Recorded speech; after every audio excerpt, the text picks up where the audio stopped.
আজ আমি বানাবো এঁচোড়ের কোপ্তা। তার জন্য এরকম কচি দেখে একটা এঁচোড় সেদ্ধ করে নিয়েছি, বীজ হয়নি দেখুন। এবার আমি এটা জল ঝরিয়ে রেখেছি সেদ্ধ করে। এবার আমি এটা পুড়ে নেব। আপনারা হাতে চটকেও নিতে পারেন। আমি একটু এইভাবে পুড়ে নিচ্ছি।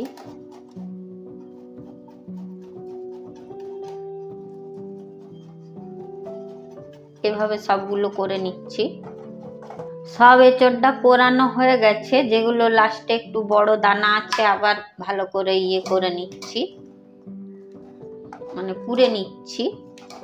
যেগুলো একটু একটু বড় বড় দানা রয়ে গেছে।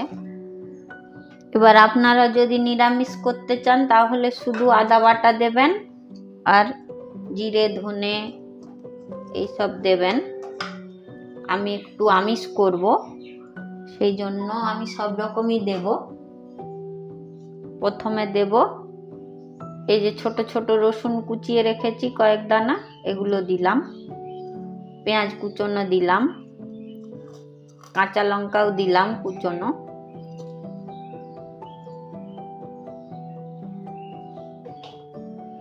আর দিচ্ছি আদা বাটা। নিরামিষ করলে শুধু আদা বাটা দেবেন, পেঁয়াজ রসুন বাদ দিয়ে দেবেন।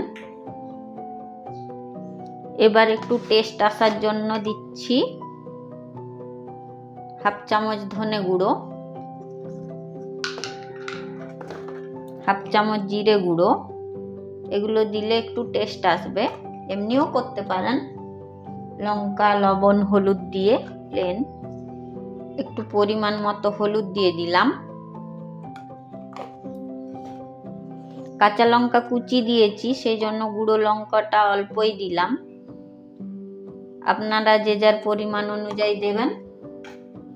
এবার আমি এঁচোড়টা সেদ্ধ করার সময় লবণ দিইনি, ওই জন্য একটু বেশি পরিমাণে লবণ দিলাম, যেরকম লাগবে।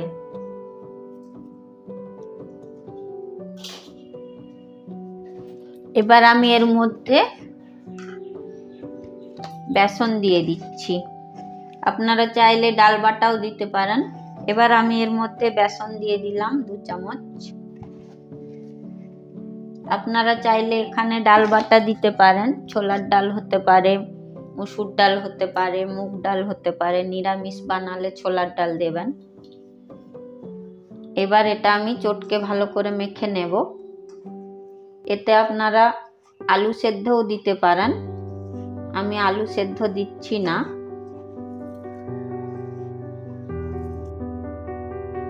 এভাবে চটকে চটকে মেখে নিতে হবে, যাতে লবণটা ভালো করে গোটায় ছড়িয়ে যায়।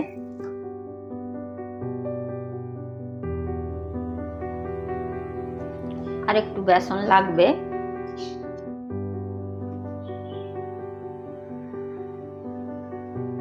তিন চামচের মতো বেসন দিলাম।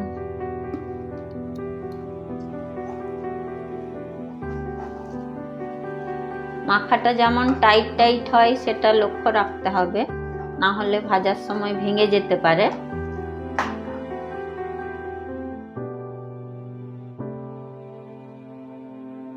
খুব সুন্দরভাবে মাখা হয়ে গেছে।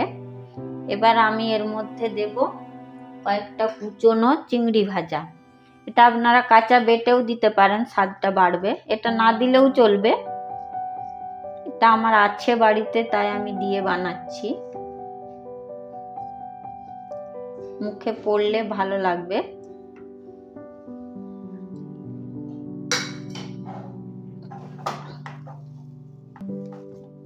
ভালো করে মিশিয়ে নেব।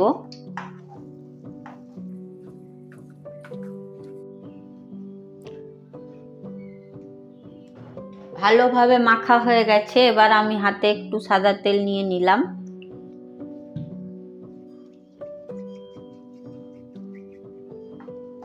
এবার শেপ দিয়ে নেব। আপনারা যে যার পছন্দ অনুযায়ী শেপ দেবেন, লম্বাও দিতে পারেন, গোলও দিতে পারেন।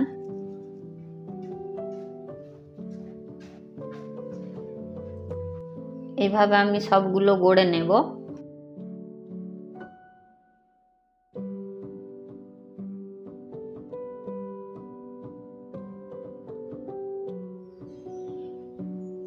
সবগুলো আমি এইভাবে গড়ে নিয়েছি।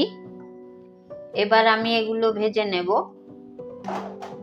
কড়াইতে আমি পরিমাণ মতো সাদা তেল দিয়ে দিলাম, আপনারা চাইলে সরষের তেলও দিতে পারেন।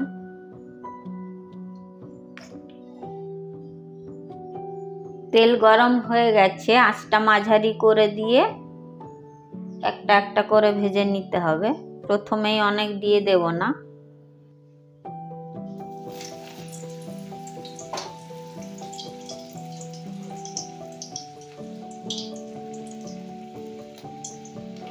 অনেক সময় ভেঙে যাওয়ার চান্স থাকে, ওই জন্য প্রথমে একটা দুটো ভেজে দেখবেন। যদি ভেঙে যায় তাহলে আরো বেসন দিতে পারেন, ডাল বাটা দিতে পারেন, যোগ করতে পারেন, চালের গুঁড়ো দিতে পারেন।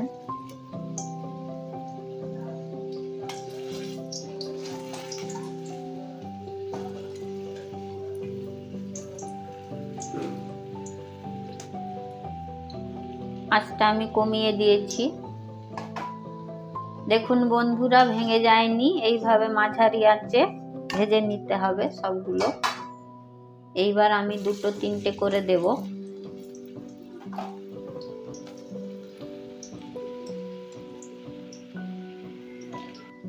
এক পাশটা হয়ে গেছে, উল্টে দেব।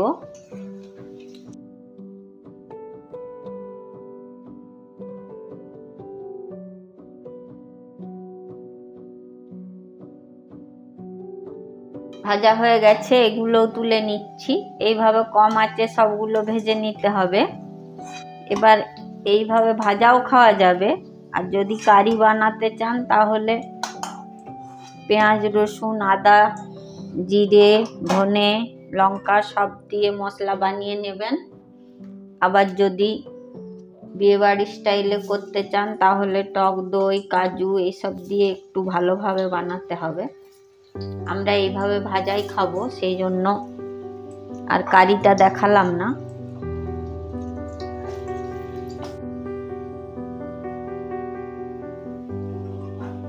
ভাজা হয়ে গেছে, তুলে নিচ্ছি।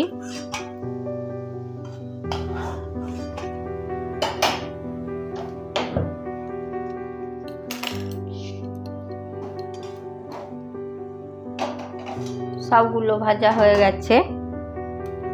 এর থেকে কয়েকটা আমার ছেলে খেয়ে নিয়েছে, ওই জন্য কমে গেছে।